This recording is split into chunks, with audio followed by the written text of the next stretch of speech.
দেখুন, আরজি করের ঘটনা পৈশাচিক, আমরা কড়া ভাষায় নিন্দা করেছি এবং আমরা দোষীদের ফাঁসির সাজা চেয়েছি। 24 ঘন্টার মধ্যে কলকাতা পুলিশ মূল অভিযুক্তকে অ্যারেস্ট করে নিয়েছিল। কারা বলেছিল we want CBI, we want CBI, we want CBI? তো তারা বুঝবে আজকে। আমরা বারবার বলেছি কলকাতা পুলিশের হাতে যদি এই তদন্ত পুরো থাকতো, তাহলে যেভাবে কুলতলিতে দেখেছেন, যেভাবে ফরাক্কায় দেখেছেন, এতদিনে বিচার হয়ে তদন্ত শেষ হয়ে ফাঁসির সাজা হয়ে যেত।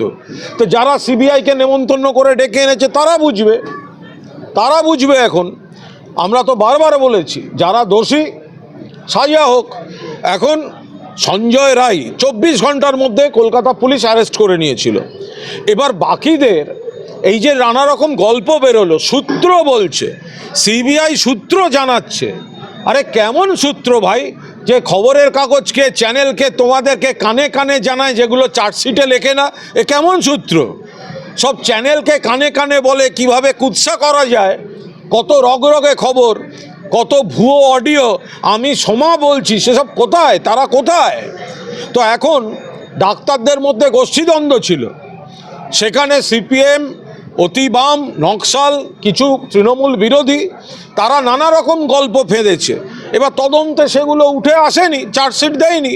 তো যারা নেমন্তন্ন করে সিবিআইকে ডেকে এনেছেন, সিবিআইয়ের সঙ্গে গিয়ে কথা বলুন। এখন তো সিবিআই মানি না বললে চলবে না।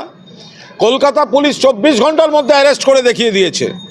রাজ্য পুলিশ কুলতলির ঘটনা এবং ফরাক্কার ঘটনায় দেখিয়েছে দ্রুত তদন্ত, দ্রুত চার্জশিট, দ্রুত চার্জ ফ্রেম, দ্রুত ট্রায়াল। ফলে যারা সিবিআইকে ডেকে এনেছেন তাদের মেনে নিন।